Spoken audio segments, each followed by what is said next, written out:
ನಮಸ್ಕಾರ. ರಿವ್ಯೂ ಚಾನಲ್ಗೆ ಸ್ವಾಗತ. ನಾನು ಸೌಖ್ಯ ಗಾಂವ್ಕರ್. ಸಿದ್ದರಾಮಯ್ಯಗೆ ಶಾಕ್ ಕೊಟ್ಟ ಕೈ ಬಿಗ್ ಲೀಡರ್.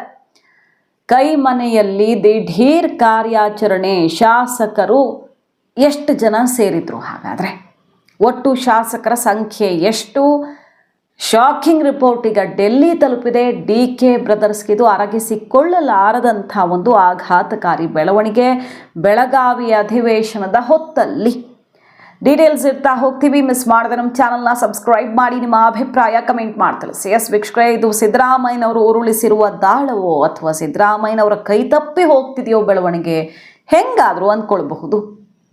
ಅಸಲಿಗೆ ಸಿದ್ದರಾಮಯ್ಯನವರು ಈ ಕುಮಾರಸ್ವಾಮಿ ಮೈತ್ರಿ ಸರ್ಕಾರ ಬಿದ್ದಾಗ ತನ್ನ ಕೈ ತಪ್ಪು ಹೋಗಿದೆ, ನನ್ನ ಕಂಟ್ರೋಲಲ್ಲಿ ಇಲ್ಲ ಅಂತಲೇ ಅಲ್ವಾ ಹೇಳಿದ್ದು. ಬಟ್ ಕುಮಾರಸ್ವಾಮಿ ಅವರು ಏನಂದ್ರು, ಶಾಸಕರನ್ನು ಇವರೇ ಕಳಿಸ್ಕೊಟ್ರು ಅಂತ ಹೇಳಿದ್ರು.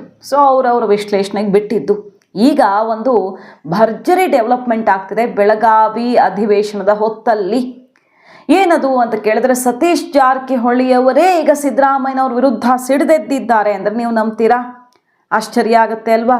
ಇದು ತಮಾಷೆ ಅನಿಸಬಹುದು, ಇಲ್ಲ ಏನೋ ಒಂದು ಲೆಕ್ಕಾಚಾರ ಅಂತ ಅನಿಸಬಹುದು. ನೋಡಿ, ನಿನ್ನೆ CLP ಸಭೆಯಲ್ಲಿ ಸಿಡಿದೇಳ್ತಾರೆ ಸತೀಶ್ ಪರವಾಗಿ ಶಾಸಕರು. CLP ಸಭೆಯಲ್ಲಿ ಸತೀಶ್ ಅವ್ರನ್ನ ಮುಖ್ಯ ವೇದಿಕೆಯಲ್ಲಿ ಯಾಕೆ ಕೂರಿಸ್ಲಿಲ್ಲ ಅಂತ ಸಮುದಾಯ ಅಸಮಾಧಾನ ವ್ಯಕ್ತಪಡಿಸುತ್ತೆ. ಭೀಮಾ ನಾಯ್ಕು, ಬೇರೆ ಒಂದಿಷ್ಟು ಜನ ಸತೀಶ್ ಜಾರಕಿಹೊಳಿ ಸಪೋರ್ಟರ್ಸ್ ಎಲ್ಲ ಕೂಗಾಡ್ಬಿಡ್ತಾರೆ, ನಿಮ್ಮ ಹಿಂದ ಪ್ರೇಮ, ಹಿಂದುಳಿದ ವರ್ಗಗಳು ಅಥವಾ ದಲಿತರಿಗೆ ಕೊಡುವಂಥ ಮನ್ನಣೆ ಅಂದರೆ ಇದೇನಾ? ಬೇರೆಯವರೆಲ್ಲ ಇದ್ದಾರೆ, ಸತೀಶ್ ಯಾಕೆ CLPಯಲ್ಲಿ ವೇದಿಕೆಯಲ್ಲಿಲ್ಲ ಅನ್ನೋ ಕಾರಣಕ್ಕೇನೆ ಸಿಡಿದೇಳತ್ತೆ ಅಲ್ಲಿ ಶಾಸಕರ ಪಡೆ. ಹೈಕಮಾಂಡ್ಗೆ ಬಿಗ್ ಮೆಸೇಜ್. ಇದು ನೋಡೋದಕ್ಕಂತೂ ಸಿದ್ದರಾಮಯ್ಯನವ್ರಿಗೆ ಶಾಕ್ ಕೊಟ್ಟರು ಸತೀಶ್ ಜಾರಕಿಹೊಳಿ ಅವರು ಅಂತ ಅನಿಸಿದ್ರು ಕೂಡ ಗೊತ್ತಿಲ್ಲ. ಸತೀಶ್ ಜಾರಕಿಹೊಳಿ ಅವರ ನಡೆಯ ಹಿಂದೆ ಸಿದ್ದರಾಮಯ್ಯನವರ ಲೆಕ್ಕಾಚಾರ ಇದೆಯೋ ಅಥವಾ ಸತೀಶ್ ಭವಿಷ್ಯದ ಲೆಕ್ಕಾಚಾರವೋ? ಸಿದ್ದರಾಮಯ್ಯನವರಂತೂ ಹೇಳ್ತಾನೆ ಇದ್ದಾರೆ, ಹೈಕಮಾಂಡ್ ಹೇಳಿದ್ರೆ ನಾನು ಬಿಟ್ಕೊಡ್ತೀನಿ, ರಾಹುಲ್ ಗಾಂಧಿ ಒಂದು ಕಾಲ್ ಬಂದರೂ ಸಾಕು ಅಂತ. ಆದರೆ ಇದರ ನಡುವೆ ಬಿಗ್ ಟ್ವಿಸ್ಟ್ ಏನಪ್ಪ ಅಂತ ಕೇಳಿದ್ರೆ, ಸತೀಶ್ ಜಾರಕಿಹೊಳಿ ಅವ್ರ ಜೊತೆ ಶಾಸಕರ ತಲೆ ಎಣಿಕೆ ಶುರುವಾಗ್ಬಿಟ್ಟಿದೆ. ಎಷ್ಟು ಜನ ಶಾಸಕರಿದ್ದಾರೆ ಸತೀಶ್ ಜೊತೆಗೆ ಅನ್ನುವಂಥ ಶಕ್ತಿ ಪ್ರದರ್ಶನ ಈಗಲೇ ಶುರುವಾಗಿದೆ ಅನ್ನೋದೇ ಇಂಟ್ರೆಸ್ಟಿಂಗು. ಈಗ ಸತೀಶ್ ಬೆಂಬಲಕ್ಕೆ ಸಮುದಾಯ ನಿಂತಿದೆ, ಸ್ವಾಮೀಜಿಗಳು ಬಂದಿದ್ದಾರೆ. CM ಚೇಂಜ್ ಆದರೆ ಖರ್ಗೆ ಅವರು CM ಆಗಲಿ, ಇಲ್ಲ ಪರಮೇಶ್ವರ್, ಮುನಿಯಪ್ಪ, ಸತೀಶ್ ಜಾರಕಿಹೊಳಿ 4 ಜನರಲ್ಲಿ ಒಬ್ಬರಾಗಲಿ ದಲಿತ CM ಆಗಲೇಬೇಕು, ಇಲ್ಲ ನಾವು ಸುಮ್ಮನಿರಲ್ಲ ಅಂತ ಈಗ ಸಮುದಾಯದ ಶ್ರೀಗಳು ಎಚ್ಚರಿಕೆಯ ಸಂದೇಶವನ್ನು ಕೊಟ್ಟಿರೋದು. ಇದೇ ಹೊತ್ತಲ್ಲಿ ಒಂದು ಕಡೆ ಎಡಗೈ ಸಮುದಾಯದ ಮೀಟಿಂಗ್ ಆಗಿದೆ. ಮುನಿಯಪ್ಪನವರು ನಾಯಕ ಶಾಸಕ ಪಿರೋಜ್ ಸೇಠ್ ಮನೆಯಲ್ಲಿ ಒಂದು ಮೀಟಿಂಗ್ ಆಗಿದೆ. ಸಭೆಯಲ್ಲಿ ಸಿದ್ದರಾಮಯ್ಯನವರು ಕೂಡ ಭಾಗಿಯಾಗಿ ಅಲ್ಪಸಂಖ್ಯಾತರೆಲ್ಲರೂ ಕೂಡ ಸಿದ್ದು ಬೆನ್ನಿಗೆ ಗಟ್ಟಿಯಾಗಿ ನಿಲ್ಲಬೇಕು, ಹೆಚ್ಚು ಕಡಿಮೆ ಆದರೆ DK ಅಂತೂ CM ಆಗಬಾರ್ದು, ಬೇರೆ ಆಪ್ಷನ್ ಅನ್ನೋ ರೀತಿಯಲ್ಲಿ ಅಲ್ಲೊಂದು ತೀರ್ಮಾನ. ದಲಿತ ಮುಖಂಡರ ಸಭೆ, ST ನಾಯಕರ ಅಂದರೆ ವಾಲ್ಮೀಕಿ ಸಮುದಾಯದ ಸಭೆ ಭರ್ಜರಿಯಾಗಿ ನಡೀತಾ ಇದೆ. ಈಗ ಯಾವ ರೀತಿ ಶಾಸಕರನ್ನ ಕಲೆ ಹಾಕಿದ್ದಾರೆ ಸತೀಶ್ ಜಾರಕಿಹೊಳಿ ಅನ್ನೋದೇ ಇಂಟ್ರೆಸ್ಟಿಂಗ್. ನಿನ್ನೆಷ್ಟೇ ಒಂದು ರಿಪೋರ್ಟ್ ಇಟ್ಟಿದ್ವಿ. ಇದ್ದಕ್ಕಿದ್ದಂತೆ PWD ಇಲಾಖೆಯಿಂದ ಅಂದರೆ ಸತೀಶ್ ಇಲಾಖೆಯಿಂದ ಶಿಗ್ಗಾವಿ ಕ್ಷೇತ್ರಕ್ಕೆ 100, 200, 250 ಕೋಟಿ ಎಲ್ಲ ರಿಲೀಸ್ ಆಗುತ್ತೆ. ಹಿಂದ ವೋಟ್ ಬ್ಯಾಂಕ್ ಇರುವಂಥ ಕ್ಷೇತ್ರಗಳನ್ನು ಹುಡುಕಿ ಅನುದಾನವನ್ನು ತನ್ನ ಇಲಾಖೆಯಿಂದಾನೇ ಸತೀಶ್ ಕೊಡೋಕೆ ಶುರು ಮಾಡ್ತಾರೆ. 28ರ ಚುನಾವಣೆ ತಯಾರಿಯಾಯಿತು. ಅಥವಾ ಈಗ ಕುರ್ಚಿ ಪವರ್ ಶೇರಿಂಗ್ನ ನಡುವೆ ಮೆಗಾ ಟ್ವಿಸ್ಟ್. BJP ಹೇಳಿದ್ದ ಸೀಕ್ರೆಟ್ ಈಗ ಬಯಲಾಗ್ತಿದೆ. ಬೊಮ್ಮಾಯಿ ಅವರು ಉತ್ತರ ಕರ್ನಾಟಕ ಭಾಗದ ಒಂದು ಡಾರ್ಕ್ ಹಾರ್ಸ್, ಎಲ್ಲರಿಗೂ ಶಾಕ್ ಕೊಡುತ್ತೆ ಅಂತ ಹೇಳಿದರು. ಬೊಮ್ಮಾಯಿ ಅವರು ಹೇಳಿದ್ರು, BJPಗೆ ಒಂದು ಪಕ್ಕಾ ರಿಪೋರ್ಟ್ ಸಿಕ್ಕಿದೆ, ಡಾರ್ಕ್ ಹಾರ್ಸ್ ಎಂಟ್ರಿ ಆಗ್ತಿದೆ, ನಡೆಯೋದೇ ಬೇರೆ ಕರ್ನಾಟಕ ಪಾಲಿಟಿಕ್ಸ್ ಅಲ್ಲಿ ಅಂತ. ಈಗ ಡಾರ್ಕ್ ಹಾರ್ಸ್ ಅಂದರೆ ಈ ಆಪರೇಷನ್ ಬಗ್ಗೆನೇ ಹೇಳಿದ್ದ ಸತೀಶ್ ಜಾರಕಿಹೊಳಿ. ಶಾಸಕರ ತಂಡ ಕಟ್ಟಿಬಿಟ್ಟಿದ್ದಾರೆ. ನಮಸ್ಕಾರ.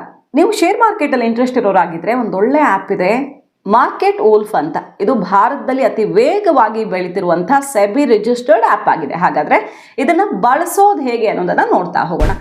ಪಿನ್ ಹಾಕಿ ಲಾಗಿನ್ ಮಾಡಿ, ಫಾಲೋ ಟ್ರೆಂಡ್ ಮೇಲೆ ಕ್ಲಿಕ್ ಮಾಡಿದಾಗ ಮಾರುಕಟ್ಟೆಯಲ್ಲಿ ಚಾಲ್ತಿಯಲ್ಲಿರೋ ಲಾಭದಾಯಕ ಟ್ರೆಂಡ್ಗಳನ್ನು ತೋರಿಸುತ್ತೆ.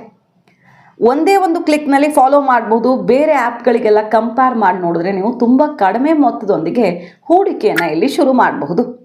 ಇನ್ಬಿಲ್ಟ್ ಸ್ಟಾಪ್ ಲಾಸ್ ಫೀಚರ್ ಇದರ ಸ್ಪೆಷಾಲಿಟಿ ಆಗಿರುತ್ತೆ. ಹೆಚ್ಚು ಲಾಸ್ ಆಗೋದನ್ನು ಇದು ತಡಿತಾ ಹೋಗುತ್ತೆ. ಟ್ರೆಂಡ್ ಪ್ರಕಾರ ಹೋಗ್ತಾ ಇದ್ದ ಲಾಭ ಗಮನಿಸಿ. ಸ್ಟಾಪ್ ಟ್ರೇಡ್ ಕ್ಲಿಕ್ ಮಾಡೋ ಮೂಲಕ ಅತ್ಯಂತ ಕಡಿಮೆ ಸಮಯದಲ್ಲಿ ನೀವು ಲಾಭವನ್ನು ಬುಕ್ ಮಾಡೋದಕ್ಕೆ ಅವಕಾಶ ಇದೆ. ಚಿನ್ನ, ಬೆಳ್ಳಿ, ಕಚ್ಚಾ ತೈಲ, ನ್ಯಾಚುರಲ್ ಗ್ಯಾಸ್ ಹೀಗೆ ಎಲ್ಲ ಕಮೋಡಿಟೀಸ್ನ ನೀವು ಸುಲಭವಾಗಿ ಬೆಳಗ್ಗೆ 9ರಿಂದ ರಾತ್ರಿ 12 ತನಕ ಟ್ರೇಡ್ ಮಾಡಬಹುದು. ಬ್ರೋಕರೇಜ್ ಕೂಡ ಇಂಡಸ್ಟ್ರಿಯಲ್ಲಿ ಅತ್ಯಂತ ಕಡಿಮೆ ಇದೆ. ಇನ್ನು ಈ ಎಲ್ಲ ಫೀಚರ್ಸ್ ನಿಮಗೆ ಕೇವಲ 99 ರೂಪಾಯಿ ಲೈಫ್ ಟೈಮ್ ಫೀಯಲ್ಲಿ ಸಿಗುತ್ತೆ. ಮಾರ್ಕೆಟ್ ವೂಲ್ಫ್ ಫ್ರೀ ರೆಕಮೆಂಡೇಷನ್ಸ್ ಕೊಡುತ್ತೆ. ಈ ರೆಕಮೆಂಡೇಷನ್ಗಳನ್ನು ಅನಲೈಸ್ ಮಾಡಿ ಹೂಡಿಕೆದಾರರು ನವೆಂಬರ್ನಲ್ಲಿ ಒಂದು ದಿನದಲ್ಲಿ ನೋಡಿ 14,142, ಜೂನ್ನಲ್ಲಿ 70,468, ಜುಲೈನಲ್ಲಿ 59,696 ಮತ್ತು ಅಕ್ಟೋಬರ್ನಲ್ಲಿ 58,207 ಲಾಭ ಬುಕ್ ಮಾಡಿದ್ದಾರೆ. ವಿಶೇಷ ಅಂದರೆ ಈ ಲಾಭದ ಮೇಲೆ ಮಾರ್ಕೆಟ್ ವೂಲ್ಫ್ ಯಾವುದೇ ಬ್ರೋಕರೇಜನ್ನು ಕಮಿಷನನ್ನು ತಗೊಳ್ಳಲ್ಲ. ಈಗಾಗಲೇ 20 ಲಕ್ಷಕ್ಕೂ ಹೆಚ್ಚು ಡೌನ್ಲೋಡ್ಗಳಾಗಿವೆ. ಹಾಗಾದರೆ ತಡ ಏಕೆ? ನಿಮಗೆ ಇಂಟ್ರೆಸ್ಟ್ ಇದ್ದರೆ ಕೂಡಲೇ ನಾವು ಕಮೆಂಟ್ ಬಾಕ್ಸ್ ಮತ್ತು ಡಿಸ್ಕ್ರಿಪ್ಷನಲ್ಲಿ ಪ್ರೊವೈಡ್ ಮಾಡಿರೋ ಲಿಂಕನ್ನು ಕ್ಲಿಕ್ ಮಾಡಿ ಸ್ಟಡಿ ಮಾಡಿ ನೀವು ನಿಮ್ಮ ಶೇರ್ ಮಾರ್ಕೆಟ್ ಜರ್ನಿಯನ್ನು ಮಾರ್ಕೆಟ್ ವೂಲ್ಫ್ ಜೊತೆಗೆ ಶುರು ಮಾಡಬಹುದು. ತಡ ಮಾಡದೆ ಈಗ ಡಿ ಕೆ ಸುರೇಶ್ ಅವರು ಬೆಳಗಾವಿ ಖಾಸಗಿ ಹೋಟೆಲ್ಗೆ ಹೋಗಿ ಇಳಿದಿದ್ದಾರೆ. ಇಲ್ಲಿ ಏನೋ ಆಗ್ತಿದೆ, ಹೆಚ್ಚು ಕಡಿಮೆ ನಾವು ಅಂದ್ಕೊಂಡಿದ್ದು ಸಿದ್ದರಾಮಯ್ಯನವರನ್ನು ಸೋನಿಯಾ ಗಾಂಧಿ ಅವರು ಮಣಿಸ್ತಾರೆ, ಅವ್ರು ಹೇಳಿಬಿಟ್ರು ಒಪ್ಕೊಂಡು ಬಿಡ್ತಾರೆ, ಅವರು ಕಟ್ಟಿಬೀಳ್ತಾರೆ ಮಾತಿಗೆ ಅನ್ನೋದಾಗಿತ್ತು ಡಿ ಕೆ ಬ್ರದರ್ಸ್ ಯೋಚನೆ. ಹಾಗಾಗಿ ಬ್ರೇಕ್ಫಾಸ್ಟ್ ಮೀಟಿಂಗು ಕಾಲಿಗೆ ಬಿದ್ದರು, ಸನ್ಮಾನ ಮಾಡಿದ್ರು, ಎಲ್ಲರನ್ನೂ ಒಟ್ಟಿಗೆ ತಗೊಂಡು ಹೋಗೋಕ್ಕೆ ನೋಡಿದ್ರು ಡಿ ಕೆ ಬ್ರದರ್ಸು, ವಿಶ್ವಾಸಕ್ಕೆ ತಗೊಳ್ಳೋ ಪ್ರಯತ್ನ ಮಾಡಿದ್ರು. ಆದರೆ ಮೇಜರ್ ಟ್ವಿಸ್ಟ್ ಕೊಟ್ಟಿದ್ದೀಗ ಸತೀಶ್ ಜಾರಕಿಹೊಳಿ ಅನ್ನೋದು ವೆರಿ ವೆರಿ ಇಂಟ್ರೆಸ್ಟಿಂಗ್. ನೋಡಿ, ವಾಲ್ಮೀಕಿ ಸಮುದಾಯದ ಮೀಟಿಂಗಲ್ಲಿ ನಿರ್ಧಾರ ಮಾಡಿದ್ದಾರೆ ಸತೀಶ್ ಜಾರಕಿಹೊಳಿ ಅವರು ಹೆಂಗೆ ಹೇಳ್ತಾರೋ ನಾವು ಅದೇ ದಾರಿಯಲ್ಲಿ ನಡೆಯೋಣ ಅಂತ ಶಾಸಕರು ಮತ್ತು ಸಮುದಾಯದ ನಾಯಕರು. ಪ್ರಸನ್ನಾನಂದ ಸ್ವಾಮೀಜಿ ಕೂಡ ವಾಲ್ಮೀಕಿ ಸಮುದಾಯಕ್ಕೆ ಅಥವಾ ದಲಿತರಿಗೆ ಸಿಗಬೇಕು ಕುರ್ಚಿ ಅನ್ನುವಂಥ ಗಟ್ಟಿ ಧ್ವನಿಯನ್ನು ಮೊಳಗಿಸೇ ಬಿಟ್ಟಿದ್ದಾರೆ. ವಾಲ್ಮೀಕಿ ಸಮುದಾಯದ ಶ್ರೀಗಳಿಂದ ಕೂಗು ಈಗ ಡೆಲ್ಲಿ ತಲುಪಿರೋದು. ಅಂದರೆ ವಾಲ್ಮೀಕಿ ಸಮುದಾಯ, ದಲಿತರು, ಅಲ್ಪಸಂಖ್ಯಾತರು ಎಲ್ಲ ಸೇರಿ ಒಟ್ಟೊಟ್ಟಿಗೆ ಅಲ್ಲಲ್ಲಿ ಪ್ಯಾರಲಲ್ ಮೀಟಿಂಗ್ಗಳು ನಡೆದಿದ್ದಾವೆ. ಸತೀಶ್ ಪರ ಬ್ಯಾಟ್ ಬೀಸುವಂಥ ಒಂದು ವಾತಾವರಣ ದಿಢೀರಾಗಿ ಹುಟ್ಟುಕೊಳ್ತಿದೆ. ಈಗ ಸಿದ್ದರಾಮಯ್ಯನವ್ರು ಉಳಿಬೇಕು ಅಂತ ಹೇಳೋದು ಅದು ಫಸ್ಟ್ ಆಪ್ಷನ್. ಇಲ್ಲವಾದಲ್ಲಿ ಸತೀಶ್ ಬೇಕು ನಮಗೆ, ಅವ್ರ ಬೆನ್ನಿಗಿದೆ, ಅವರನ್ನು ನೀವು ಕನ್ಸಿಡರ್ ಮಾಡದೆ ಡಿ ಕೆ ಶಿವಕುಮಾರ್ ಅವ್ರನ್ನ CM ಮಾಡಿದ್ರೆ ನಾಳೆ ಶಾಸಕರ ಪಡೆ ಸಿಡ್ದೇಳಬಹುದು. ಡಿ ಕೆ ಶಿವಕುಮಾರ್ ಅವ್ರಿಗೆ ನೀವು ಕೊಟ್ಟ ಮಾತಿನಂತೆ ಈಗ ಪವರ್ ಶೇರಿಂಗ್ ಅಂತ ಏನಾದರೂ ಬಂದರೆ ಮಾತಾಗಿತ್ತು, ಅಧಿಕಾರ ಹಂಚಿಕೆ, ಬಟ್ ಹಾಗೇ ಇಲ್ಲ ಅಂತ ಈಗ ಹೇಳ್ತಿದ್ದಾರಲ್ವ. ಯತೀಂದ್ರ ಸಿದ್ದರಾಮಯ್ಯನವರು ಮತ್ತೆ ಭಯಂಕರವಾದ ಸ್ಟೇಟ್ಮೆಂಟ್ ಕೊಟ್ಟಿದ್ದಾರೆ. ಮೊನ್ನೆ ಅಷ್ಟೆಲ್ಲ ಜಟಾಪಟಿ ಆಯಿತು, ಯತೀಂದ್ರ ವಿರುದ್ಧ ಮುಗಿಬಿದ್ರು, ಯತೀಂದ್ರ ವಿರುದ್ಧ ಶಾಸಕರು ಓಪನ್ ಆಗಿ ಕಿಡಿಕಾರಿದ್ರು. ಅಷ್ಟಾದ್ಮೇಲೂ ಹೇಳ್ತಿದ್ದಾರೆ CM ಬದಲಾವಣೆ ಅಂತ ಹೈಕಮಾಂಡ್ ಹೇಳೇ ಇಲ್ಲ ಅನ್ನೋ ಸ್ಟೇಟ್ಮೆಂಟನ್ನು ಯತೀಂದ್ರ ಸಿದ್ದರಾಮಯ್ಯ ಕೊಟ್ಟಿದ್ದಾರೆ. ಅಂದರೆ ಏನು, ಹೈಕಮಾಂಡಿಂದ ಮೊನ್ನೆ ಮೆಸೇಜ್ ಬಂದಿದೆ, ಯತೀಂದ್ರ ಅವ್ರಿಗೆ ಬುದ್ಧಿ ಹೇಳಿ ಅಂತ ಸಿದ್ದರಾಮಯ್ಯನವ್ರಿಗೆ ಆ ಮೆಸೇಜ್ ಕಳಿಸಿದೆ ಹೈಕಮಾಂಡ್. ಅದಾದ ಮೇಲೂ ಯತೀಂದ್ರ ಈ ರೀತಿ ಮಾತಾಡ್ತಾರೆ ಅಂದರೆ ಹೈಕಮಾಂಡ್ಗೆ ಸೆಡ್ ಹೊಡೆದಿದ್ದಾರೆ ಅಂತ ಅರ್ಥ ಆಯಿತು ಅಲ್ಲಿಗೆ. High-command is clearly said as of now there will be no changes in leadership. Okay, so there is absolutely no change.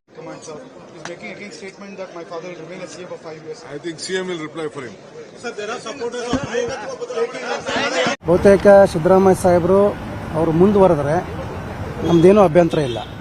ಅಕಸ್ಮಾತ್ ಬದಲಾವಣೆ ಮಾಡುವಂಥ ಸಂದರ್ಭ ಬಂದರೆ ನಮ್ಮ ದಲಿತರನ್ನ ಯಾರಾದರೂ ಒಬ್ಬರು CM ಮಾಡಬೇಕು ಅನ್ನುವಂಥದ್ದು 4-5 ಜನ ಇದ್ದಾರೆ. ಯಾರಾದರೂ ಸಂತೋಷ. ಖರ್ಗೆ ಸಾಹೇಬರಾದರೂ ಸಂತೋಷ, ಡಾಕ್ಟರ್ G ಪರಮೇಶ್ವರ ಸಾಹೇಬರಾದರೂ ಸಂತೋಷ, ಮುನಿಯಪ್ಪ ಸಾಹೇಬರಾದರೂ ಸಂತೋಷ, ಮಾದೇವಪ್ಪರಾದರೂ ಸಂತೋಷ, ನಮ್ಮ ಸತೀಶ್ ಜಾರಕಿಹೊಳಿ ಅವರಾದರೂ ಸಂತೋಷ. ಸೊ ದಲಿತ CM ವಿಚಾರ ಈಗ ದಿಢೀರ್ ಅಂತ ಮುನ್ನೆಲೆಗೆ ಬಂದಿದ್ದು. ಸಿದ್ದರಾಮಯ್ಯನವರನ್ನ ಕೆಳಗಿಳಿಸಿದ್ರೆ, ಇಳಿಸೋದಕ್ಕೆ ಬಿಡೋದು ಬೇಡ, ನಮ್ಮ ಹತ್ರ ಇರೋ ಪವರ್ ಏನು ಅಂತ ತೋರಿಸೋದು, ಕೆಳಗಿಳಿಸಿದ್ರೆ ದಲಿತ CM ಆಗಬೇಕು. ಇಲ್ಲ ಕನ್ಸಿಡರ್ ಮಾಡದೆ ಡಿ ಕೆ CM ಆದರೆ 1 ತಿಂಗಳ ಬಾಳಿಕೆ ಬರುತ್ತೋ 2 ತಿಂಗಳ ಬಾಳಿಕೆ ಬರುತ್ತೋ ಗೊತ್ತಿಲ್ಲ, ಹೆಚ್ಚು ಕಡಿಮೆ ಆಗಬಹುದು. ಮೈತ್ರಿ ಸರ್ಕಾರದಲ್ಲಾದಂಗೆ ಒಂದು ತಂಡ ಹೋಗಬಹುದು ಅನ್ನೋ ರೀತಿಯ ಮೆಸೇಜ್ ಅಂತೆ ಕಾಣಿಸ್ತಿದೆ ಇದು. ಇದರ ನಡುವೆ BJP ರಮೇಶ್ ಜಾರಕಿಹೊಳಿ, KN ರಾಜಣ್ಣ ಇದೇ ಟೀಮ್ನ ನಾಯಕ, ಇದೇ ಸಮುದಾಯದ ನಾಯಕ. ವಾಲ್ಮೀಕಿ ಸಮುದಾಯಕ್ಕೆ ಸಿಗಬೇಕು, ಸತೀಶ್ ಜಾರಕಿಹೊಳಿ ಅವರ ಪರವಾಗಿಯೇ ಬ್ಯಾಟ್ ಬೀಸಿದ್ದಂಥ ನಾಯಕ ರಾಜಣ್ಣನವರು ರಮೇಶ್ ಜಾರಕಿಹೊಳಿ ಮೀಟ್ ಆಗಿದ್ದಾರೆ. ಅಂದರೆ ಏನೋ ಒಂದು ನಡೀತಾ ಇದೆ. BJP ಜೊತೆಗೂ ಪ್ಲ್ಯಾನ್ B, ಸತೀಶ್ಗೆ ಪಟ್ಟ ಸಿಗದೆ ಹೋದರೆ DKಗೆ ಸಿಕ್ಕಲ್ಲಿ ಏನು ಬೇಕಾದರೂ ಆಗಬಹುದು ಅನ್ನೋದರ ಸುಳಿವೂ ಕೂಡ ಸಿಕ್ಕಿದೆ. ಒಂದು ತಂಡ, ಸತೀಶ್ ಕಾಂಗ್ರೆಸ್ ಅಲ್ಲೇ ಇದ್ದುಕೊಂಡು ಒಂದು ತಂಡವನ್ನು ಕಳಿಸ್ಕೊಟ್ರೆ, ನಾವು ಈ ಬಗ್ಗೆ ಆಲ್ರೆಡಿ ಹೇಳಿದ್ವಿ, 60 ಶಾಸಕರ ಬಲವನ್ನು ಒಗ್ಗೂಡಿಸ್ಬಿಟ್ಟಿದ್ದಾರಂತೆ ಸತೀಶ್. ಆ ಲೆಕ್ಕವನ್ನು ಹೈಕಮಾಂಡ್ಗೆ ಕೊಡೋದಕ್ಕೆ ಈಗ ತಯಾರಿ ಆಗ್ತಿದೆ. ವೋಟ್ ಚೋರಿ ಮತ್ತೊಂದು ಅಂತ ಈಗ ಡೆಲ್ಲಿಗೆ ಹೋಗ್ತಿದ್ದಾರೆ ಶಾಸಕರೆಲ್ಲ.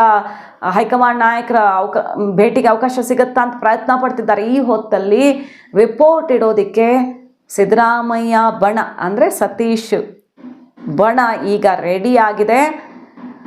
ಮೇಜರ್ ಟ್ವಿಸ್ಟ್ ಈಗ ಕುರ್ಚಿ ಪವರ್ ಶೇರಿಂಗ್ ಫಾರ್ಮುಲಾ ಇನ್ನೇನು ಅಂತಿಮ ಆಗೇ ಬಿಡ್ತು. ಸಂಕ್ರಾಂತಿಗೆ ಪಟ್ಟ ಫಿಕ್ಸ್ ಅಂತ DK ಬ್ರದರ್ಸ್ ನಿಟ್ಟುಸಿರು ಬಿಡ್ತಿದ್ದಾರೆ. ಹೈಕಮಾಂಡ್ ಒಂದು ಹಂತಕ್ಕೆ ಒಪ್ಪಿಕೊಂಡಿದೆಯಪ್ಪ ಅಂತ. ಈ ಹೊತ್ತಲ್ಲಿ ಸತೀಶ್ ಜಾರಕಿಹೊಳಿ ಅವರೊಂದು ಮೆಗಾ ಟ್ವಿಸ್ಟ್ ಕೊಟ್ಟಿದ್ದಾರೆ. ಇದು ಎಲ್ಲಿಗೆ ಹೋಗಿ ತಲುಪತ್ತೆ ಅನ್ನೋದು ಕರ್ನಾಟಕ ಕಾಂಗ್ರೆಸ್ನ ಭವಿಷ್ಯ ನಿರ್ಧರಿಸುವ ವಿಷಯವಾಗಿದೆ. ಈಗಾಗಲೇ ಹೇಳಿದ ಹಾಗೆ ಮಾರ್ಕೆಟ್ ವೂಲ್ಫ್ ಒಂದು ವೇಗವಾಗಿ ಬೆಳೀತಾ ಇರುವಂತಹ ಸೆಬಿ ರಿಜಿಸ್ಟರ್ಡ್ ಆ್ಯಪ್ ಆಗಿದೆ. 20 ಲಕ್ಷಕ್ಕೂ ಅಧಿಕ ಡೌನ್ಲೋಡ್ಗಳಾಗಿವೆ ಇದುವರೆಗೆ. ಈ ಆ್ಯಪ್ನೊಂದಿಗೆ ನೀವು ಕೂಡ ನಿಮ್ಮ ಟ್ರೇಡಿಂಗ್ ಜರ್ನಿಯನ್ನು ಶುರು ಮಾಡಬೇಕು ಅಂತಿದ್ರೆ ಡಿಸ್ಕ್ರಿಪ್ಷನ್ ಮತ್ತು ಕಮೆಂಟ್ ಬಾಕ್ಸ್ನಲ್ಲಿರುವಂತಹ ಲಿಂಕನ್ನು ಕ್ಲಿಕ್ ಮಾಡಿ, ಅಧ್ಯಯನ ಮಾಡಿ, ಪರಿಶೀಲನೆ ಮಾಡಿ ನಿಮ್ಮ ಹೂಡಿಕೆ ಜರ್ನಿಯನ್ನು ಶುರು ಮಾಡಬಹುದು. Thank you.